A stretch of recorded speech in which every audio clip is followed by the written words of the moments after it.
She discovered the old woman's own children were plotting to kill her.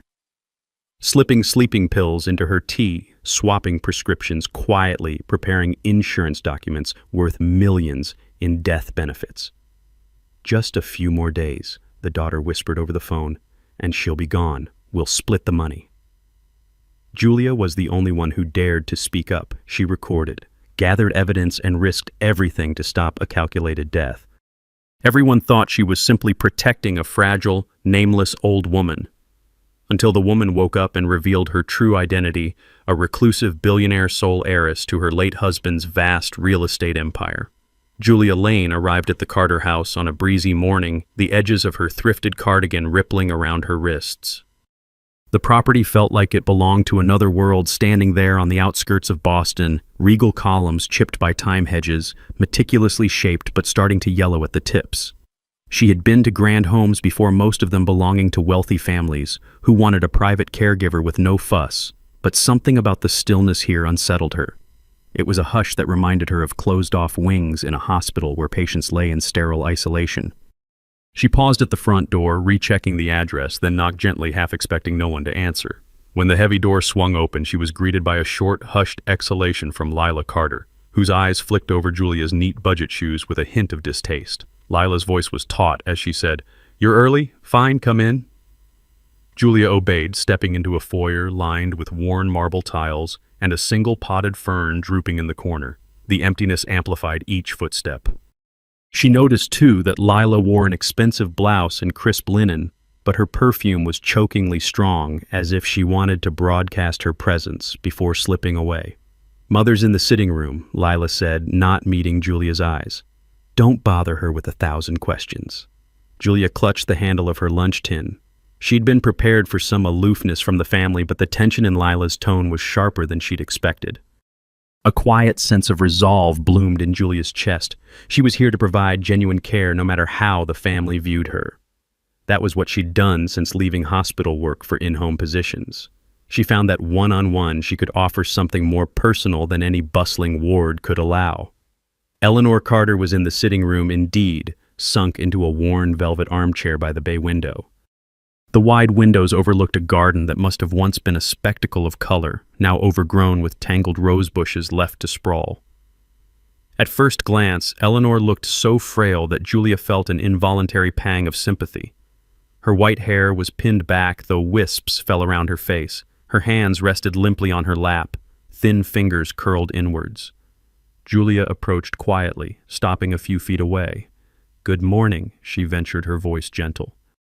Eleanor turned her head with an air of resignation, perhaps accustomed to new caregivers arriving each month only to vanish again. But then Julia noticed a flicker of alertness behind her eyes, as though the older woman recognized something in her posture or in the humility with which she stood. "Hello," Eleanor said softly, her voice carrying a faint rasp. "You're Julia, I presume," Julia nodded, stepping closer. Before she could offer more than a word of greeting, Richard Carter entered with a purposeful stride, as if wanting to interrupt. He was tan mid-40s, wearing a polo shirt that strained around his chest in a display of casual wealth. He gave Julia a quick up-and-down glance, then turned his attention to Eleanor. "We've hired this new nurse for you, Mother," Richard said, his tone clipped as if the matter had already been settled. Her references checked out. She was cheap. Julia registered the hint of a smirk on his lips. She held her silence, schooling her expression into a professional calm. She'd learned long ago that retorts to wealthy family members did more harm than good, especially in the first hour of meeting them. Eleanor offered no comment, just a slight nod. Richard turned to Julia, arching an eyebrow. "If you have any questions, direct them to me or my sister. We'll handle decisions about medication and schedules." Understood. His voice was quiet, a smugness lacing it. Understood, Julia replied evenly, refusing to let the slight sting her. She had encountered many relatives who saw caregivers as hired help, unworthy of basic respect. In time, she realized they'd reveal more of themselves than they intended. That afternoon, Julia settled into her routine, checking Eleanor's vitals, ensuring her comfort, offering water at intervals. She moved with gentle efficiency, humming an old tune under her breath while folding blankets or adjusting pillows. It was an old habit of hers, a way to keep calm amid the tension that often radiated from anxious or resentful families. Lila drifted in once to watch her work perfume wafting behind her, arms crossed as she stood by the doorway. "Don't hover," Lila instructed as though she'd caught Julia smothering her mother. "She doesn't like constant fuss." Julia nodded respectfully, stepping back a bit, though she noted the confusion in Eleanor's eyes. Something about Lila's presence made the older woman shrink further into her chair as if bracing for criticism. Later, while Lila was out of earshot, Eleanor glanced at Julia with a soft, almost apologetic expression. "I'm sorry," she murmured. Julia responded quietly. "It's all right," and bent to smooth the edges of a shawl over Eleanor's shoulders. She wondered what had made Eleanor so hesitant to speak in front of her own daughter.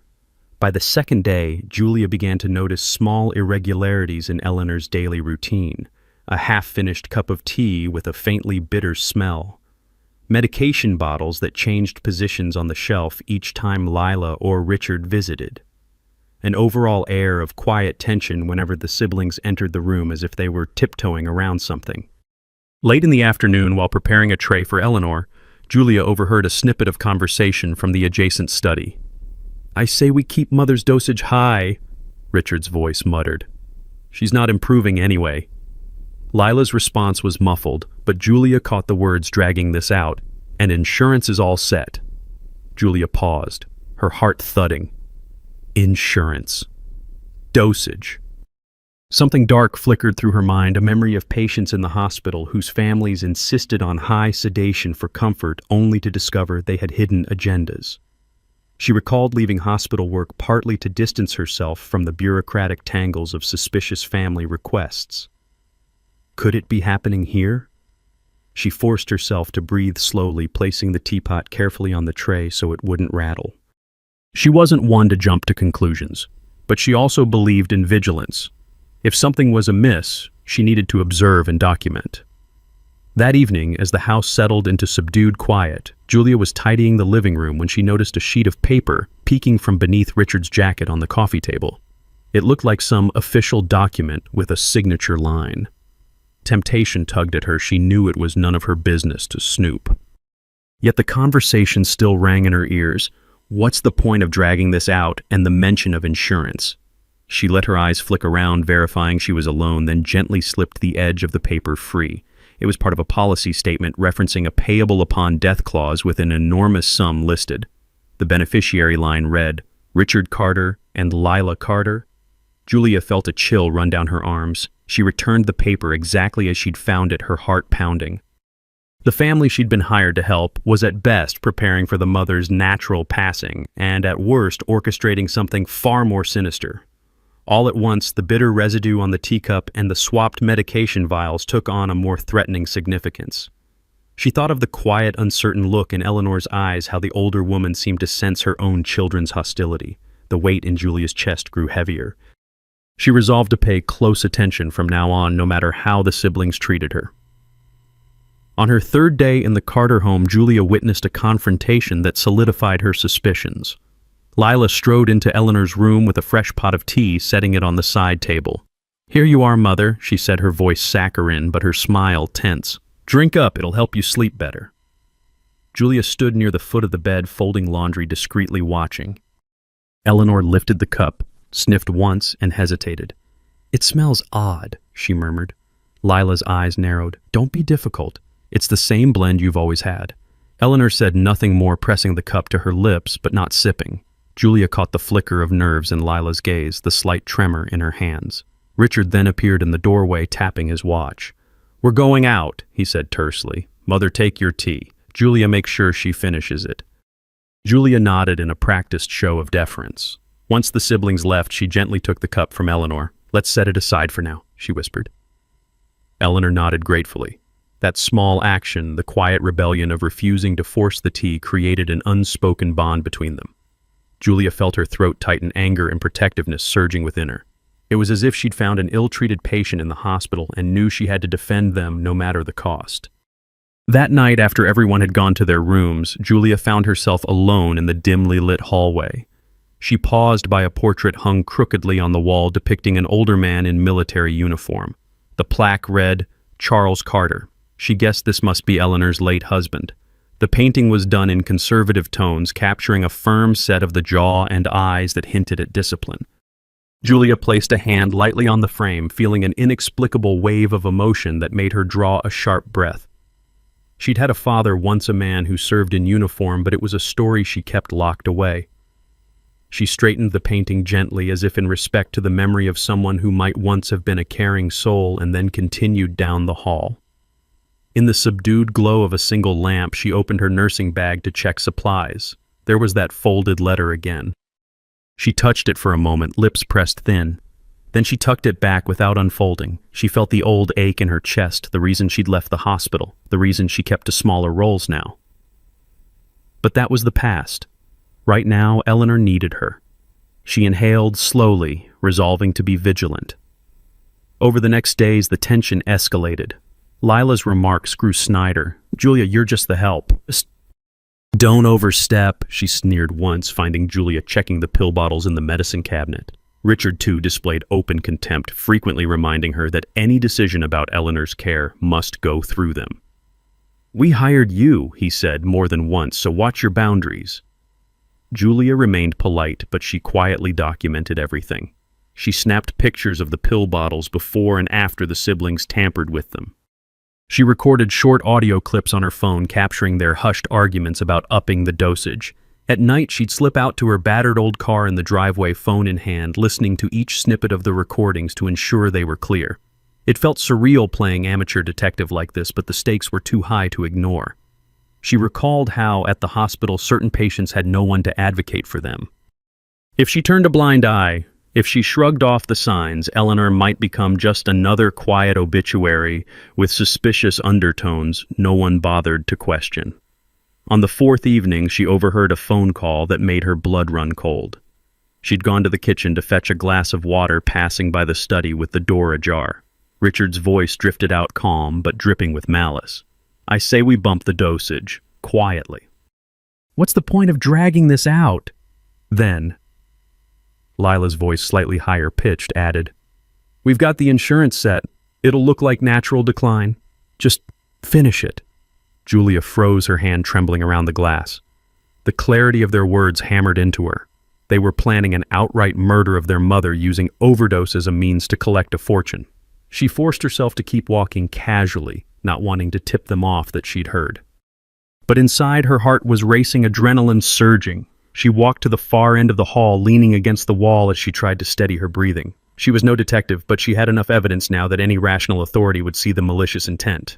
She thought about calling the police right then, but something stopped her. She wasn't sure if her existing evidence would suffice, or if the siblings might somehow weasel out of it. She resolved to wait, gather more irrefutable proof, then intervene at the critical moment.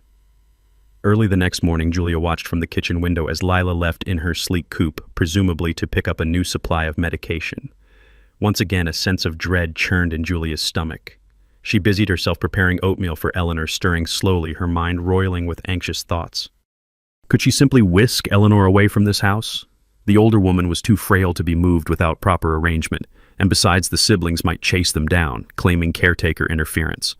She had to play this carefully, ensuring everything was above board. She brought the oatmeal to Eleanor's room, finding the older woman awake and gazing out the window. "Julia," Eleanor said quietly, a note of relief in her voice. "I dreamed about music last night. It was so real." Julia's eyes flicked to the old piano in the corner, dusty from disuse. Perhaps once when her husband was alive, Eleanor had loved to play, or at least listen. Now it sat silent, a sad reminder of lost joys. "You like music?" Julia asked softly, setting the tray on the nightstand. Eleanor nodded, her eyes misting slightly. "I used to, but I haven't touched the piano in ages." Then her gaze slipped to Julia's face with surprising sharpness. "You sense it, don't you, that something's wrong here?" Julia swallowed. She didn't dare speak too plainly, but she nodded in the barest way. Eleanor's shoulders sagged as though a heavy weight had been partially lifted by someone sharing her burden. "Thank you for staying," she whispered. I'm afraid." Julia gently placed a hand over Eleanor's thin fingers. "I won't leave you," she promised softly, even as her mind churned on the next steps she had to take. Just before noon, Richard returned from a golf outing reeking of cologne and casual entitlement. He found Julia in the kitchen rummaging for a fresh canister of tea. "Stop meddling," he snapped abruptly, not even bothering with a greeting. She turned to face him, meeting his eyes. "I'm not meddling. I'm looking for the tea your mother prefers. She deserves comfort." He barked a humorless laugh. "You think you know what's best for her? We've handled her care for years, and we don't need your misguided heroics." Julia noticed how he tensed at the word comfort, as if it pricked some sense of guilt. She kept her composure. "Your mother has asked for this tea. I'm only fulfilling her request." He snatched the canister from her hand, glaring. "We'll handle her requests. Thank you," he growled, turning on his heel to leave. Julia's heart pounded with suppressed anger, but she refused to show it. She resumed her task methodically, aware that every slight from the siblings reaffirmed the need for thorough documentation. She could sense a confrontation looming, one that might test her resolve more than anything in her nursing career so far. That evening, as dusk settled over the house, Julia felt an undercurrent of menace permeating every corridor. Lila and Richard disappeared into the study again, their muffled voices betraying frustration. Julia took the opportunity to slip upstairs with her phone, heading to the small guest room she used to rest between shifts. She replayed her recordings, the harsh whispers about dosage and insurance, the menacing mention of finishing it. She organized them by date, labeling each file carefully. Then she opened her email, attaching the files to a message addressed to a longtime colleague from her hospital days. A friend who had become a social worker. If anything happened to Julia or to Eleanor, at least these recordings would not vanish. She wrote a brief note. "Please hold on to these in confidence. I'm in a situation that might require official intervention. We'll explain soon." Her finger hovered over the send button. A swirl of dread hit her if the siblings found out she was emailing evidence they might escalate. But she had no choice. She clicked send, then sat back exhaling. She had never felt so certain of risking her own welfare for a patient's sake. It was as if the quiet determination that led her to become a nurse in the first place had crystallized. She wouldn't stand idle while an innocent life was threatened by greed. Late that same night, an incident forced Julia's hand sooner than expected. She was tidying the living room when she heard a thud from Eleanor's bedroom. Dashing inside, she found Eleanor slumped on the floor, eyes half-lidded, breathing raggedly. A cup lay spilled near her hand, the tea dripping onto the rug. Julia knelt, checking Eleanor's pulse, which was erratic. The older woman tried to speak, but her words were jumbled. Without hesitation, Julia called 911, ignoring the house rule that said all medical calls had to go through the family. As she relayed the address, Richard appeared in the doorway, his face twisting with fury. "Hang up that phone," he snarled. "We'll call our private doctor." Julia pressed her free hand to the phone, continuing her conversation with the dispatcher, giving explicit details. She refused to let Richard's threats distract her. "She needs an ambulance immediately," she insisted. "Do not cancel that." Furious Richard lunged forward, but Julia turned away, protecting the phone. Within minutes, sirens sounded in the distance, cutting through the quiet suburban night. Lila arrived breathless, trying to block the paramedics at the door, claiming it was unnecessary. But Julia guided them swiftly to Eleanor's room. The paramedics, sensing the urgency, lifted Eleanor onto a stretcher. Richard hollered something about suing for interference, and Lila raged about how dare the nurse overstep. Julia ignored them, her focus solely on Eleanor's labored breathing. At the hospital, Julia stood by the ER doors, feeling a swirl of déjà vu from her days as a hospital nurse. The bright lights, the beeping machines, the sense of organized chaos. Eleanor was whisked away for immediate evaluation. Julia waited in the corridor, arms crossed tight, acutely aware that Richard and Lila might show up at any moment to cause trouble. But her priority was to ensure Eleanor got the care she needed. Eventually, a doctor emerged, asking quietly, "Are you family?" Julia hesitated. "I'm her caretaker," she clarified. "Her children, they'll be here soon, I suppose." The doctor nodded grimly. "It appears she's been given a high dose of sedatives that aren't listed on her chart. She's stable for now, but it's concerning."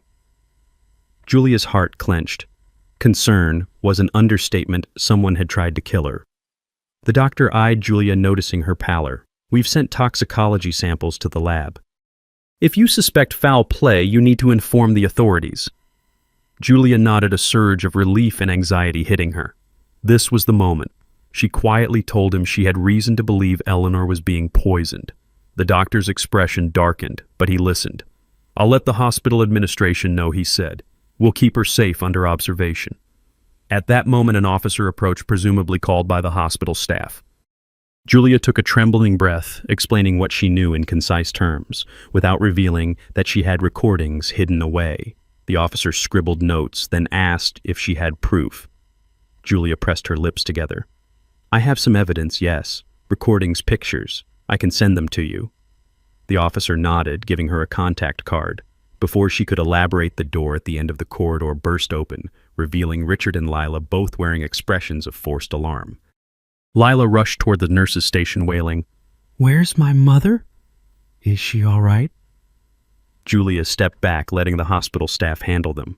Her pulse hammered as she realized the siblings would soon discover she'd gone behind their backs. She braced for their wrath, but the moment Richard spotted her, he practically snarled. "You did this," he spat, pointing an accusing finger. "You caused a panic dragging her here." Lila's eyes narrowed, her face twisting in rage. "Wait until we tell the world you gave her the wrong medication," she hissed. Julia felt a wave of fear, but also a steely resolve. She only repeated, "Your mother needed emergency care," and turned her attention back to the officer. This time her voice was stronger. "I can provide the recordings as soon as you need them." Eleanor remained in the ICU for the next 2 days, her condition stabilized but fragile. Julia kept a constant vigil by her side, ignoring the siblings' attempts to bar her from the room. Lila demanded that hospital security remove Julia, but the doctor in charge, upon hearing Julia's statement, allowed her to stay as a caregiver. Meanwhile, the police quietly launched an investigation aided by the hospital's toxicology reports. It emerged that Eleanor had dangerously high levels of a sedative in her bloodstream, one that had never been prescribed by her official doctor.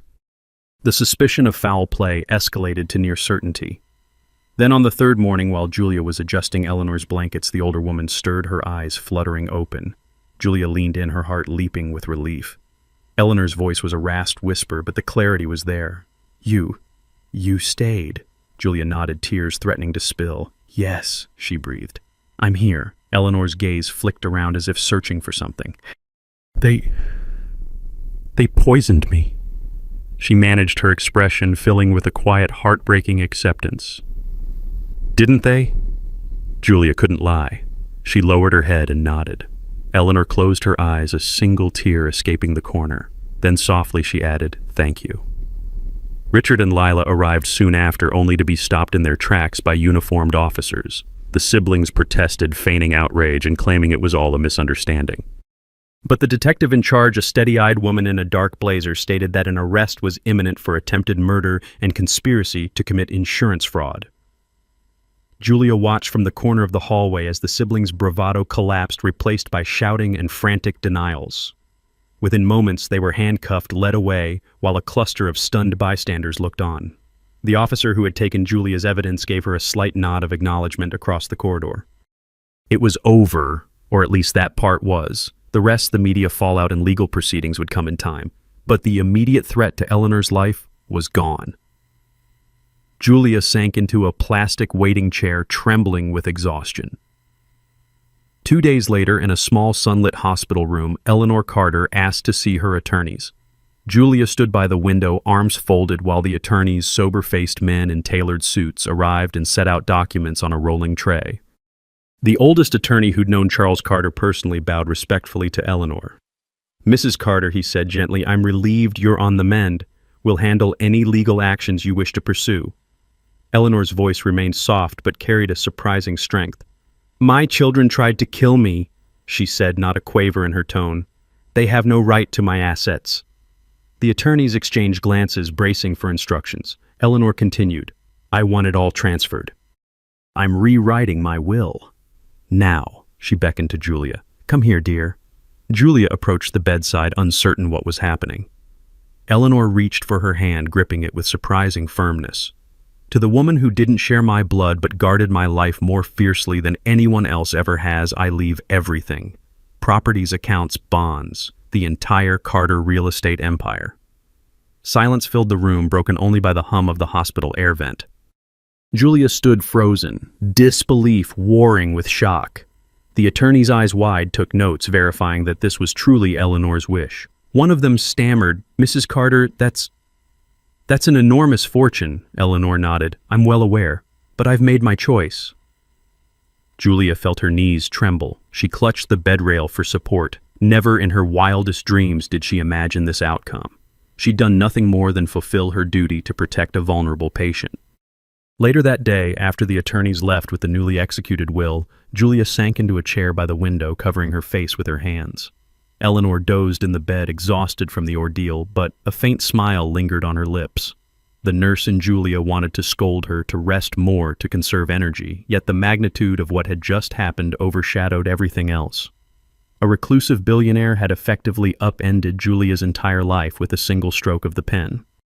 She recalled the vow she'd made in her own heart when she took this job to do right by her patient, no matter the cost. She never expected such a reward. It felt surreal, overwhelming. For a moment she thought of the letter tucked in her bag, the reason she'd left the hospital. If her father could see her now, if he could understand how far she'd come. She drew a shaky breath, pressing her lips together to keep tears at bay. The following days blurred into a storm of media coverage. Word spread that Richard and Lila Carter, heirs to the famed real estate fortune, had been arrested for attempted murder. Reporters camped outside the hospital, eager for a statement. The story of the quiet caregiver who saved the elderly matriarch from an insidious plot captivated the public. Julia found herself the subject of front-page headlines, her photo plastered on tabloids. "Good nurse thwarts greedy heirs," one line read. She hated the attention, longing to remain anonymous. But she knew that her presence at Eleanor's side was the only thing preventing unscrupulous claims from swirling, so she endured the spotlight for the sake of ensuring Eleanor's continuing recovery. Meanwhile, the newly minted will incited a frenzy among business circles. The empire that Charles Carter built, dozens of properties across multiple states, billions in potential development, had just landed in the hands of a modest caregiver. Corporate boards rushed to discern what Julia Lane would do with it. Julia found herself bombarded with calls from executives, attorneys, and financial advisors. She let them all go to voicemail. She had no interest in the business side, not yet. Her single priority was safeguarding Eleanor's health. Finally, the day came when Eleanor was discharged. She insisted on returning to the Carter house, though Julia worried the old place carried too many painful memories. But Eleanor calmly stated she had to face what had happened there to reclaim the space from the ghosts of Lila and Richard's betrayal. So Julia arranged a private ambulance ride, ensuring gentle transport. When they arrived, the house seemed strangely deserted, the presence of the siblings erased by the swirl of police tape in the study and half-packed items the authorities had confiscated as evidence. The hush was still there, but now it felt less oppressive, like a stale wind that was about to be aired out. Julia helped Eleanor into her old sitting room, setting her up with soft pillows. The older woman sighed, gazing around with a slight tremor in her jaw. "All these years I thought wealth protected me," she murmured, "but it only masked the bitterness in my children's hearts." Julia knelt by the armchair, gently taking Eleanor's hand. "You're safe now," she whispered. Eleanor nodded, tears in her eyes. "I am, thanks to you." Over the following weeks, a slow transformation took place. Advisors arrived at the house meeting with Julia under Eleanor's watchful gaze. They explained the complexities of the Carter real estate holdings, the network of rental properties, commercial buildings, even a few overseas ventures. Julia listened, occasionally glancing at Eleanor for guidance. The older woman would simply nod or rest a hand on Julia's arm, a sign of faith. Julia found herself asking pragmatic questions about the employees, the communities that relied on these buildings, the philanthropic possibilities. With each answer, she realized she possessed a new kind of responsibility that transcended money. This empire could do real good if managed ethically. She thought back to her own time as a nurse in underfunded wards, how she dreamt of more resources for the most vulnerable patients. Suddenly, the idea of using her newfound authority to transform lives sparkled with possibility. She was no business mogul, but she could learn with Eleanor's blessing and the right counsel. As the dust settled on the siblings' arrest, the media lost interest in the day-to-day developments. The sensational drama had passed. In private, Julia took quiet steps to ensure Eleanor's daily comfort. She hired a reputable hospice nurse to assist with care so that she could focus on bridging the gap between her caretaker role and her new responsibilities. Sometimes in the late afternoons, Julia and Eleanor sat together in the parlor, an old record of Chopin playing softly while the sunlight slanted through the windows.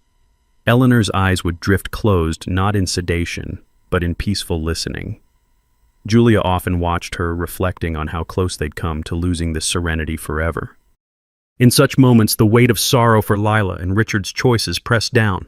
They would soon face a trial and perhaps serve long sentences. Had they always harbored such cruelty, or had greed warped their hearts, Julia supposed it didn't matter. They had chosen their path. She found no glee in their downfall, only relief that Eleanor's life was spared. One afternoon, Eleanor summoned her to the piano. Dust still coated the lid, but the old woman rested her trembling hand on the keys, pressing a single note. A faint sound resonated, echoing through the quiet house. Julia smiled, a softness in her gaze. "Would you like me to help you clean it up?" she asked. Eleanor nodded. So they spent an hour wiping the instrument down carefully, dusting each key, running a cloth over the polished wood. When they finished, Eleanor pressed another note, stronger this time. "My husband used to play," she confessed, voice thick with memory. "He taught me a few songs, though I was never any good. But I loved listening." Julia said nothing, only placed a gentle hand on Eleanor's shoulder. In the hush that followed, she could almost feel Charles Carter's presence in the room, as if the house was finally letting out a breath of relief. Then came the day the attorneys arrived to formalize the last details. They spread out a series of papers in the drawing room, explaining to Julia that the transfer of all Carter properties into her name was nearly complete. Julia's throat tightened. She stared at the lines of legal text, the zeros on the bank statements. She recalled the letter in her bag, the reason she'd parted ways with the hospital, and unresolved guilt that she couldn't save a certain patient who had no resources, no family, no hope. Now, ironically, she had more resources than she ever dreamed possible. She blinked rapidly, forcing her eyes to focus on the present. "What do I do with all this?" she whispered half to herself. The senior attorney offered a calm smile. "Whatever you wish, Miss Lane. That's the nature of being an owner." Eleanor, seated nearby, nodded in encouragement. "I trust you to do right by it," she said softly. Julia found her voice again, thanking them with quiet resolve. She glanced at Eleanor and saw the older woman's eyes shining with confidence. It was as if Eleanor was willing Julia to become something bigger than a caretaker, a steward of wealth, guided by compassion. Time passed in a gentle blur. With Eleanor's blessing, Julia began channeling portions of the real estate empire's revenue into charitable endeavors, funding improved community health clinics, subsidizing housing for low-income families, establishing scholarship programs for aspiring nurses. She remained behind the scenes, letting the Carter name remain the public facade. Though a few media outlets discovered that Julia Lane was the new caretaker turned owner, she avoided interviews, politely declining requests for comment. Her heart lay not in fame, but in the quiet satisfaction of helping those who needed it most. Throughout, Eleanor's health stabilized. She regained enough strength to take short walks in the refurbished garden, leaning on Julia's arm. Sometimes passers-by on the street paused, recognizing the old Carter estate, but uncertain who the gray-haired lady and the younger companion were. They saw only two women enjoying a sunny afternoon, the hush replaced by the soft rustle of leaves. No one suspected the vast empire under their control. One evening, Julia found Eleanor in the music room, gently pressing the piano keys. A few hesitant chords echoed. Julia stood in the doorway, listening with a tender smile. Eleanor must have sensed her presence, for she spoke without turning around. "Julia, can you believe all that's happened? I still wake up some mornings expecting to see Lila or Richard standing over me, and I freeze." Julia walked over, placing a steady hand on Eleanor's shoulder. "They can't hurt you anymore." Eleanor nodded, tears in her voice. "You gave me back my life," she said. I'm not sure how to repay you aside from what I've already done." Julia's throat tightened, and she leaned down to lightly hug the older woman. "You don't owe me anything," she murmured. "You changed my life too. More than you know." Eleanor pressed a key, a soft note filling the room. "Then we're both free," she said, her voice trembling with gratitude. The final twist of resolution came quietly without fanfare. The day Richard and Lila faced trial, Julia chose not to attend in person. She stayed at home with Eleanor, sipping tea in the newly cleaned living room. The news on TV reported that both children were found guilty of attempted murder and insurance fraud. Headlines flashed with images of their mugshots. Eleanor turned off the television, eyes downcast. She asked Julia to play some Chopin on the record player. As the delicate piano strains filled the space, they sat in reflective silence. The bitterness was gone, replaced by a gentle acceptance. That night, Julia walked through the halls, passing the portrait of Charles Carter once more. The painting had been straightened, dusted, its brass plaque shining softly. Julia touched it with a solemn nod, feeling a strange sense of connection to the man whose legacy had found its way into her hands. In the weeks that followed, the immediate buzz of the scandal subsided. Julia continued to live in the Carter house at Eleanor's invitation, at least for a while, ensuring the older woman's continued recovery. She wrote checks that funded expansions of local clinics, fulfilling dreams she once nurtured as a nurse. Every so often, she caught her reflection in a mirror or a window pane and hardly recognized the figure looking back, a caretaker with the power to shape lives far beyond one patient. But beneath the new responsibilities, she remained the same modest soul, wearing thrifted cardigans, carrying her lunch tin, humming old songs while folding blankets. She was still Julia Lane, who believed that saving one life or 1,000 sprang from the same wellspring of compassion. Eleanor teased her gently about her unchanging ways, but there was admiration in her voice. "Wealth never changed you," she said one afternoon, crocheting in her armchair. "I think that's why you deserve it." The day Julia decided to open the piano bench, she discovered old sheet music neatly tucked away, titles in flowing calligraphy, nocturnes, preludes, waltzes. She ran her fingers over the pages, imagining a younger Eleanor or Charles playing these pieces in a bright living room, the atmosphere alive with music instead of dread. Her eyes misted. In that moment, she realized the house felt lighter, as though it had undergone a secret cleansing from all the sorrow that once haunted it. She closed the bench softly, letting the quiet reverberate. Outside, a gentle breeze swayed the overgrown rose bushes, carrying away the last vestiges of gloom. Sometimes when the attorneys or financial advisors visited, they found Julia and Eleanor side by side discussing philanthropic projects with casual warmth. The once intimidating swirl of business terminology was simply another realm for Julia to navigate with the same calm thoroughness she'd applied to patient care. The men in suits addressed her with newfound respect, no longer dismissing her as the help. But in truth, Julia never wanted their awe, only their cooperation in channeling resources to those in need. She asked them tough, direct questions about accountability and transparency, forcing them to reevaluate the standard corporate mindset. A few found it jarring, but over time, most recognized the sincerity behind it. The Carter name was being remade by a woman whose humility stood in stark contrast to the siblings' arrogance. At last, the moment came when Julia had to accept that Eleanor might not recover fully. The older woman's heart was fragile, her body frail from the ordeal. But the difference was that now she lived each day in peace, unburdened by the threat of harm. Julia arranged for an on-call nurse to supplement her own efforts, wanting to ensure Eleanor was never left alone. She oversaw the installation of safety bars, a new medical bed that looked far more comfortable than the stiff antique piece from before. Eleanor often teased that she felt like a queen being pampered, and Julia would grin happy to see even a trace of humor dance across Eleanor's features. There was no telling how long they had together, but they intended to make every moment count.